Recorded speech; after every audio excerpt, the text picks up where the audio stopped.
Today we're talking about friendship and forgiveness and fear, and we got 3 great guests today. Now this is part 2.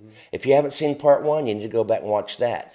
And our guests today are, once again... Yeah, Anita Renfroe, Patsy Clairmont, Jan Silvious, continuing the conversation from last time, but going into a little more of a serious realm with fear, something that I think is impacting and driving, not just impacting, but driving our entire culture. So we talk especially about Patsy's personal story of fear and how she began to work through that and with that. And then forgiveness, which I think forgiveness is actually one of maybe the elements of coming out of fear, not only culturally, but personally. So we put those things together, and I think we got a lot of interesting conversation ahead. And there's 1 seat left at the table, and it's yours. So let's join the conversation. I heard something interesting, Jan, about you, that you say it's useless to forgive yourself. Is that the correct? It is useless to say, I can't forgive myself or I have to forgive myself. And most people you hear talking about it are saying, I'm really having trouble forgiving myself.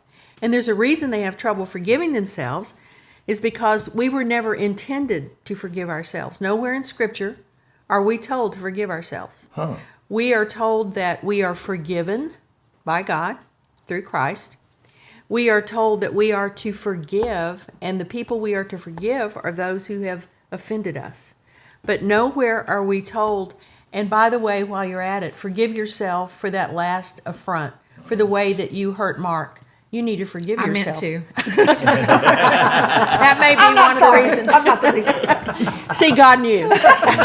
Hopeless.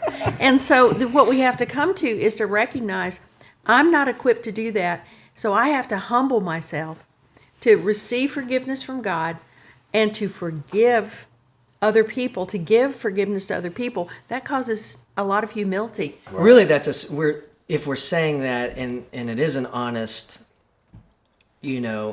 observation of what's happened internally, then really we're talking about a pretty strictly spiritual experience. What we mean is we've received.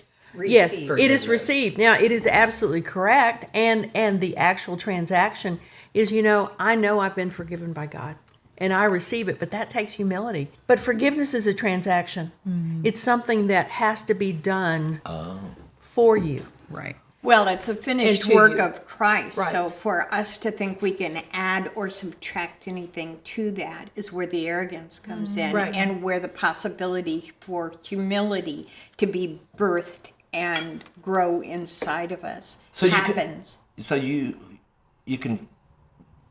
never forgive yourself. You can't do that. But you can receive it all day long. You can That's receive grace. it, and then you can also hopefully Offer it. forget, the horror of what you've done. I mean, that's important Well, to me, or at and- least let that die. You don't have to carry it every day. You can't carry it every day because that's that reliving of stuff that destroys you. And so I have to just know, I've known people who have done terrible, terrible things. And they Stop have, talking about me. no, I mean, You promised you wouldn't. I know. Said you wouldn't bring it So up. you have Sometimes a when I sin eat, I scale. You have a sin scale. Horrible thing. Horrible thing. Not just horrible. No, I mean things that they can't forget. I mean, Yeah, we can hurt somebody's feelings and think, well, good night, I didn't mean to do that. Yeah, right. And they have to still forgive us. Right. It's not as, well, if I hurt you, no, it's like, I hurt you. I had no intention, but that doesn't matter. I'm sorry doesn't cut it. It's like, would you forgive me? I'm sorry. But I said I'm sorry. Well, I don't care that you said you're sorry. Yeah. It's like there's a transaction that has to take place Forgiveness. when there's been a hurt and an offense. I would also like to say, I think one of the basis of a good, long-standing friendship Right. is the idea of pre-forgiveness. Right. The way that Very interesting. Calvinist. I know. pre-forgiveness. No. It says that Very prevenient. while we were yet sinners, Jesus died for Right. while we were still in our sin, continuing to sin, gonna sin in the future. People, generations and generations and generations continue And to sin. still he forgives. And still he forgives. So it's a continuing action. But we rely on the goodness of God and the mercy of God through that forgiveness transaction, knowing that as we sin, if we'll confess, he's faithful. I think He's faithful even if we don't confess. Yes. Right. Oh, okay, great. Awesome. That's true. Sorry, I read the scripture. I was being literal. Okay, Fundamental. Sorry. practice. No. I'm just saying that No, in you our just- friendship, there is a pre-forgiveness. Right. There, I don't know of something they could do Right. bad enough to where I You- wouldn't be like, I forget. Visiting them at the prison.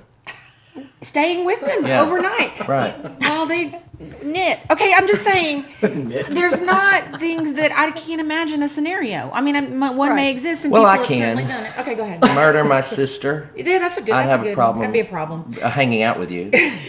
But we have seen the amazing act of forgiveness when these stories come to light. Yeah. You know, of Oh, I people, know. of someone. understand those That's only God. It Yeah, is. right. That is when that's when you That's cannot a great look proof and of observe God. that and experience that and not say there's something deeper than just us, because we don't do Absolutely. that naturally. No, it has to be deeper. And I think when we understand grace, that we understand that it's what God does in you, through you, to you, and for you that you cannot do for yourself, All of it.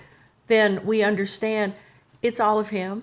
It's not of us. And so why would I think I can forgive myself?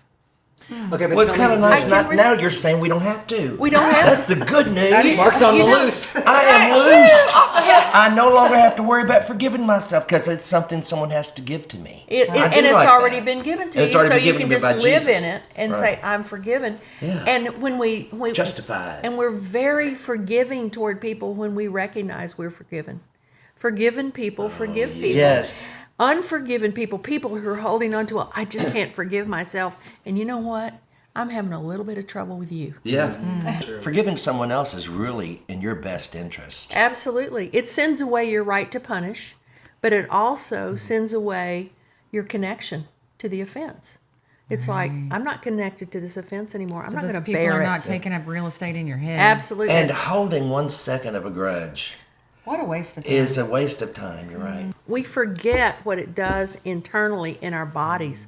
We are toxic. eating ourselves up. Yes. And we wonder why we have all of these diseases that are not generated from our DNA. We have just brought them on ourselves because we're too pig-headed to forgive somebody, or we have our nose out of joint because you said that, and until you confess it, I'm not speaking.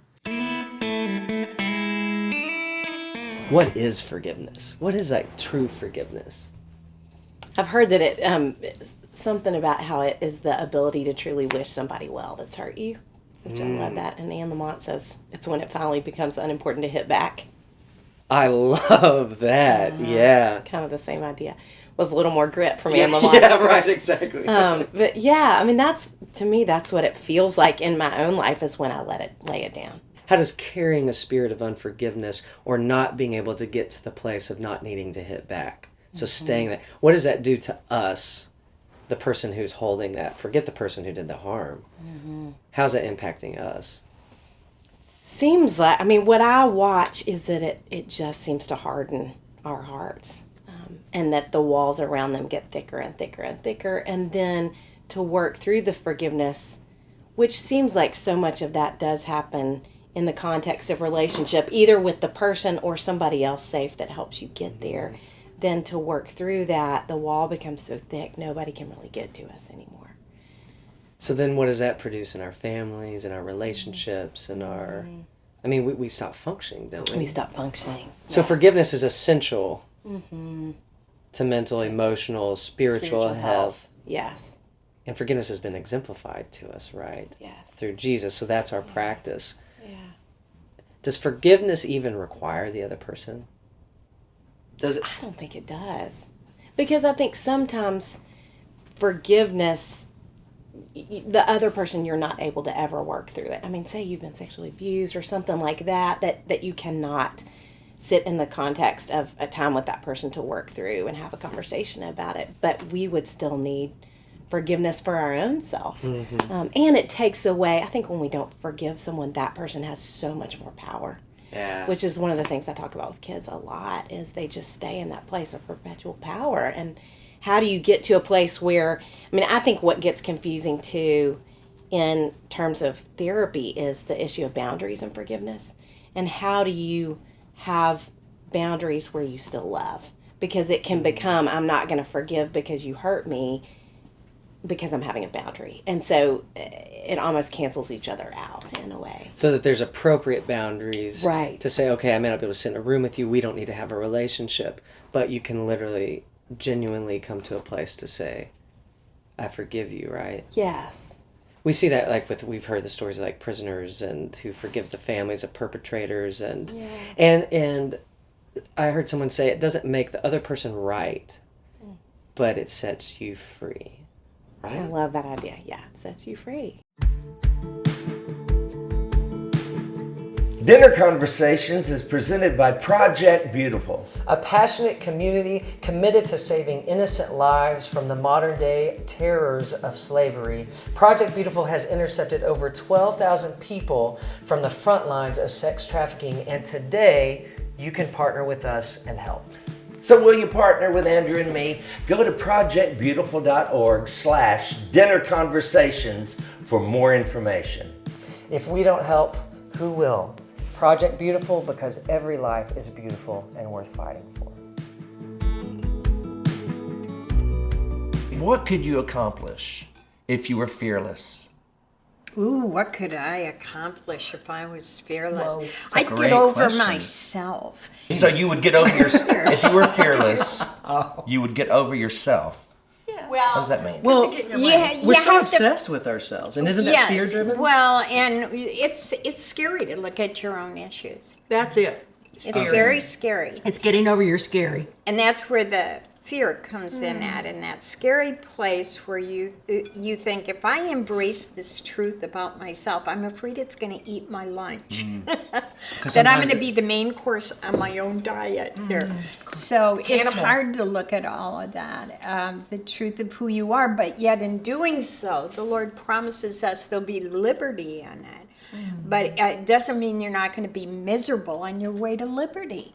So just and learning lose a lot how of to friends, wait. lose a lot of things, lose a lot of And we're in a culture, income. though, paralyzed by fear, aren't we? In the sense of, Totally. isn't Yes. that why we're obsessed about politics and about, hot topics? Isn't part of that obsession because maybe even back to what you're saying, because we're so afraid of actually living our lives that we have to then project. It's easier to get distracted by all of that and then not have to deal, as she said. But fear is, the Bible tells us, only one of two motivators in the world. It's fear or love, and perfect love casts out fear. So what does it Because say fear about has it? Yeah, torment in it. So what does it say about us that we would more easily embrace fear than love?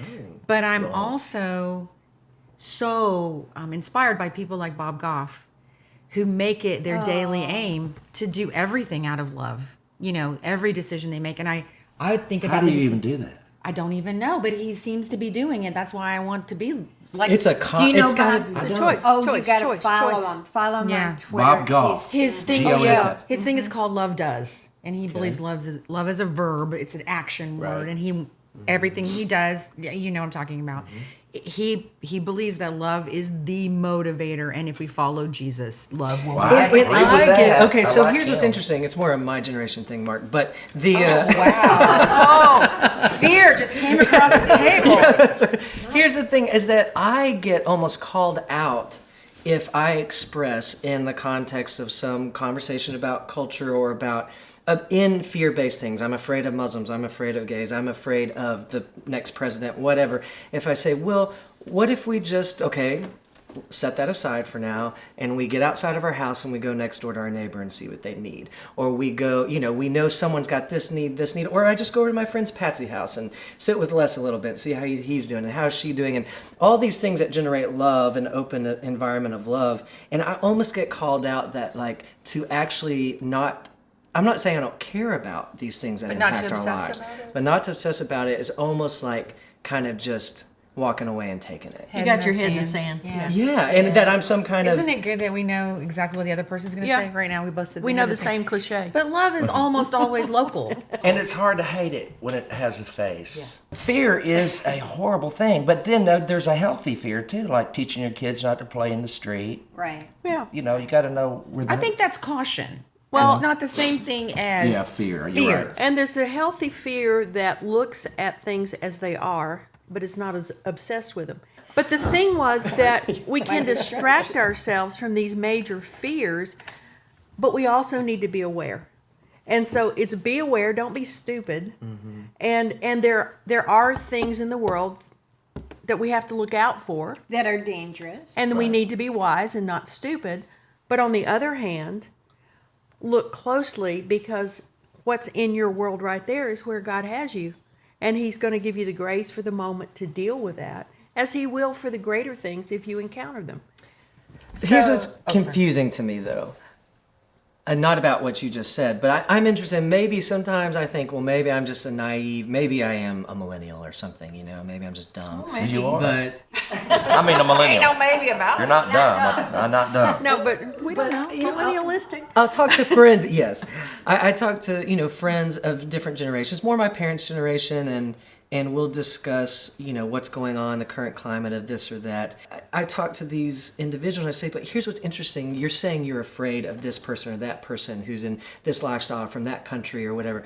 But if they were your next door neighbor, I know you and I know your heart. You would be over there in a second. When their kid is sick, you're taking a casserole over. You are not actually afraid of what you say you're afraid of. So how do we get past what we say we're afraid of, but yet in our hearts, I find that's not true, and yet we're dying on these molehills of Right. what is that about? Why is Before that? you answer that, can I interject one thing? Because I know you have a good answer for that. I don't know that we were ever meant to know the things we know. There you go.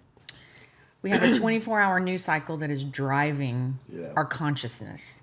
And I just heard Denzel Washington say on TD Jake's show, Wow, Is that's there- a combo. I know, right? Is there 24 hours worth of news? No, there is not. No, there's not. There's not. We were never meant to know as much as we know as often as we know it.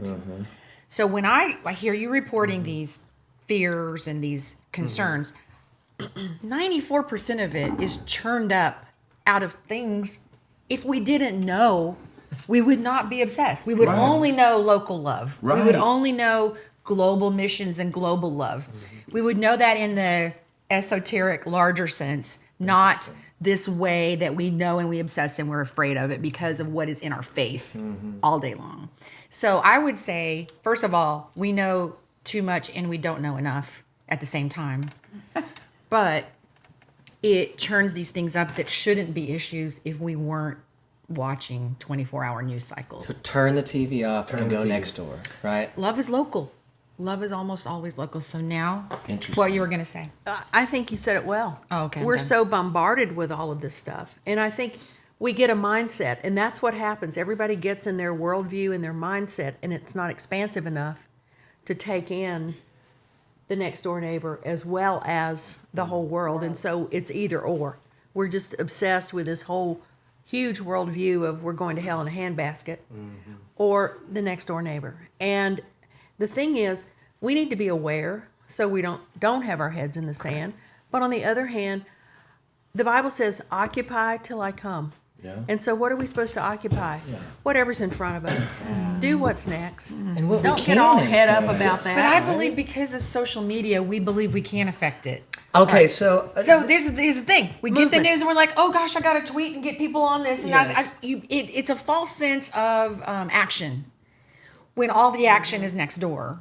But we believe somehow we're impacting it. I'm not saying we're not No, at no, all. no, I'm but- not denying that. I'm just saying it's too much responsibility. We were never meant to bear that. If you, I think it. When we were growing up, there were 3 channels. 3 channels and and the evening news. one that's it. time in news with somebody you trusted. Right, And Walter Cronkite. That's right. And it was only half an hour. Half an hour. They got the whole world in half an thing. hour. and then you went on. And you went on. You ate your dinner and went on with your life. And you're like, oh well, I guess that's what's happening. I Love Lucy, and then And then you're- then to bed. Then you're Andy back. Griffith. You're back with your neighbors. Well, and that's what I think when I'm having these conversations that span generations. I'm thinking, you lived through civil rights, you lived through the Cuban Missile Crisis, you lived through harrowing things, and you're afraid of today. I mean, yes, there's equal fears, but I think that Cuban Missile Crisis wasn't on TV.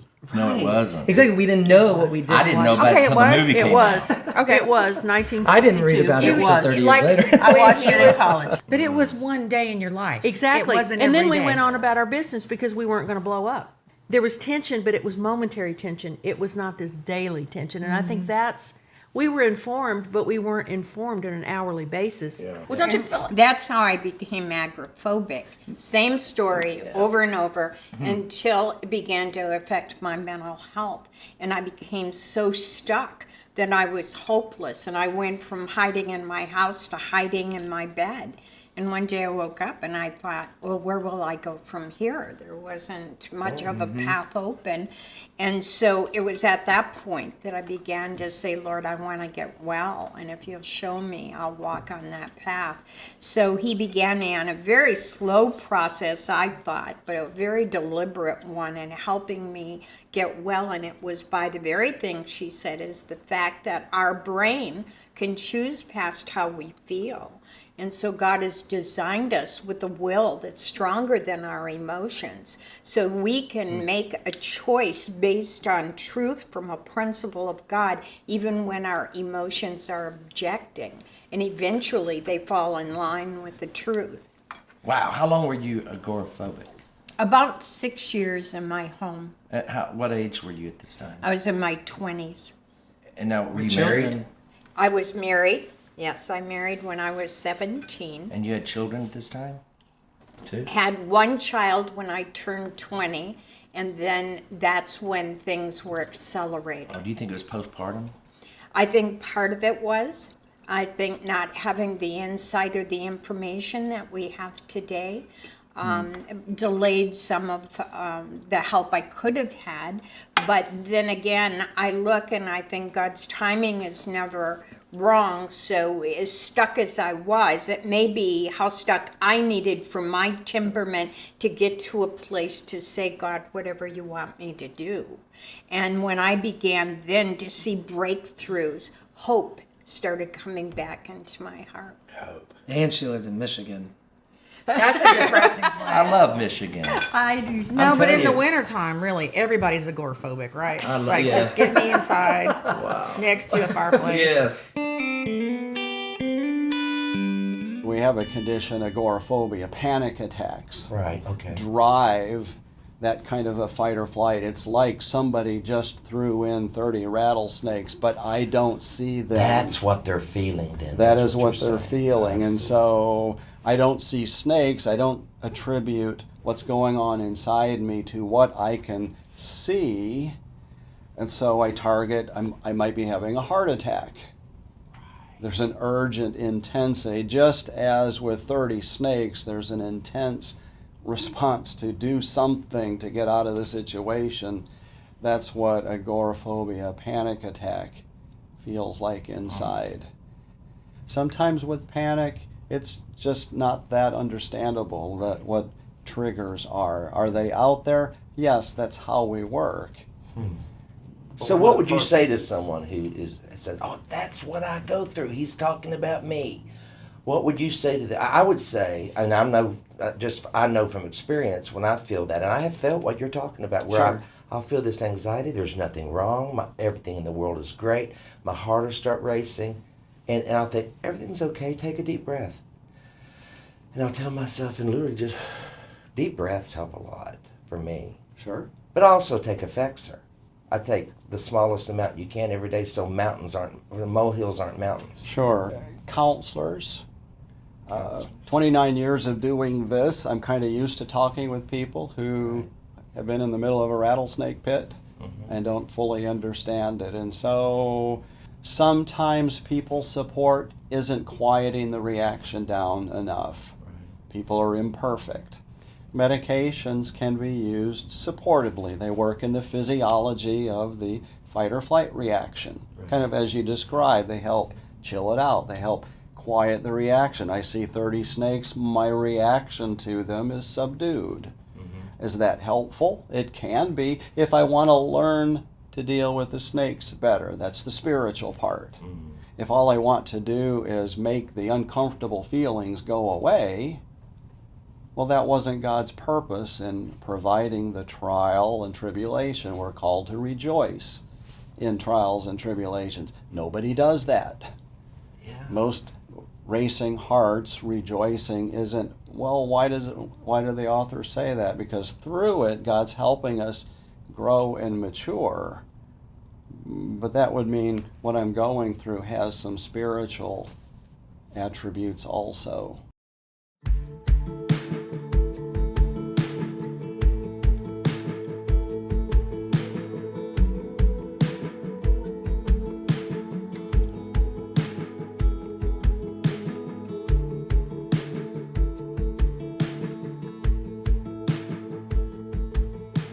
Dinner Conversations is now sponsored by Project Beautiful, which I love this organization, but I had not heard of them till you brought them to my attention. How did you hear about them? Yeah, our executive producer, Celeste, and I found out through a friend of ours here in Nashville about the organization. And of course, human trafficking and the idea of modern day slavery is something that's still fairly new to me as far as hearing about it. Right. And not just hearing about it, but then understanding that this is a relevant conversation in our world today. That at this moment in history, more people than ever are actually enslaved, which is mind-boggling to me. I think of it from a textbook scenario, American history or pre-Civil War. But in fact, through human trafficking rings, more people than ever are in slavery. You hear a lot of stories about people helping girls, women, boys, men, whoever, people who have already been grown people involved in this. Adults, yeah. Yeah, being trafficked. That's correct.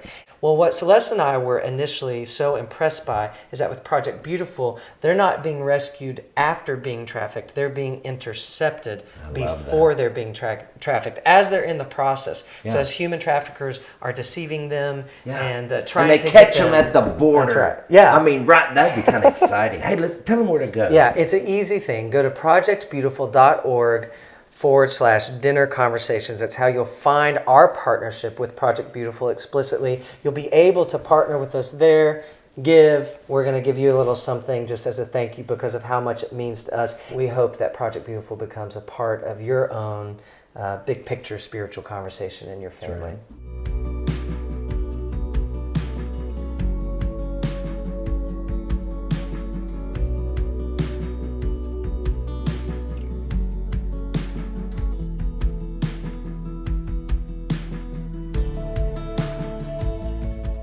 If we don't help, who will?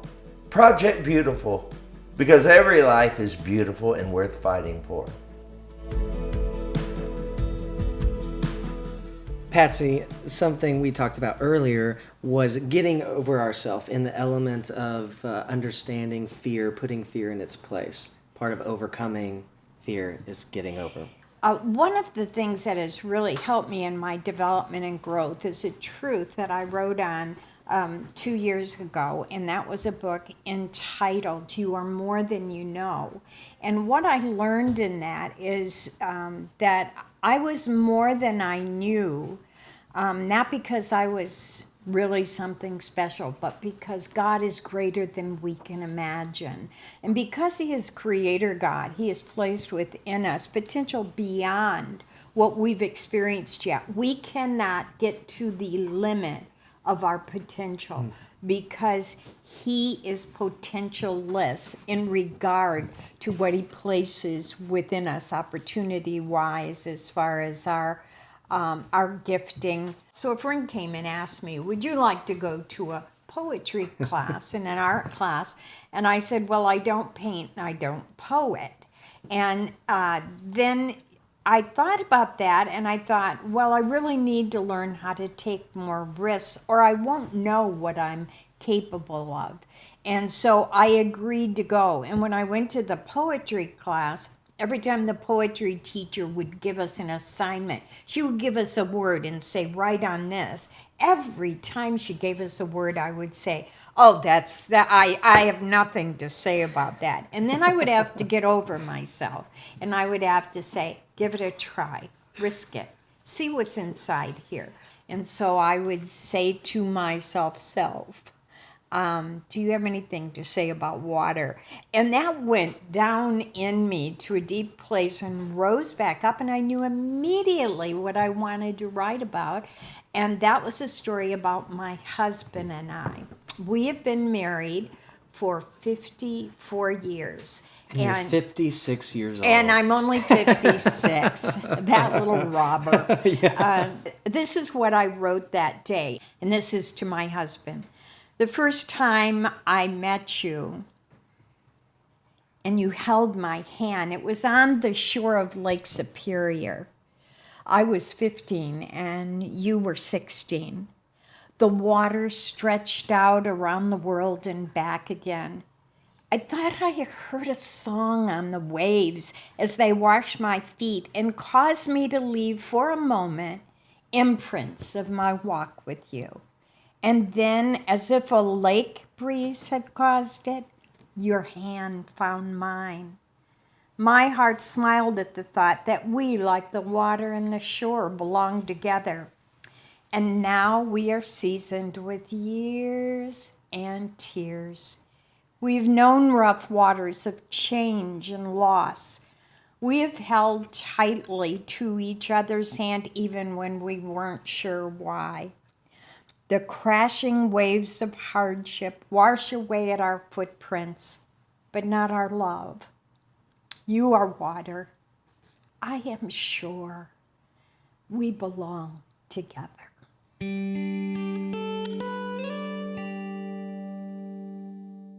Being someone who is addicted to fear, I can tell you that it has an addictive quality. Yes. Because there is a certain surge in there. There is a certain Adrenaline gets in there. adrenaline, but and also sadness. You can get addicted to your own sadness, and the sadness of the world. Ain't that the just truth? helps add to it. Why are you pointing So- this way when you say that? You get addicted to your own sadness. Cue to the left.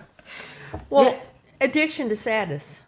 So when you begin to think about that, what is it about sadness that is so addictive? Or attractive. So Yeah, amazing. who wants to be sad? I do. You do?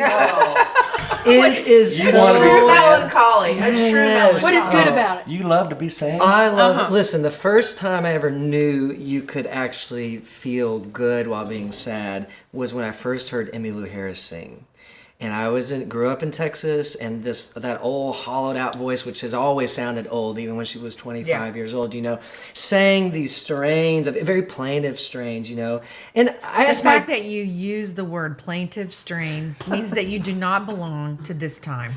You were born in the wrong era. well, Plaintive strains. Continue. yeah. When I was in elementary and middle school, at recess time, I'd get asked to play kickball or volleyball or whatever, and sometimes I would, but more often than not, I would say no thanks and opt to walk the perimeter of the playground on my own. Oh, you That's- were high drama.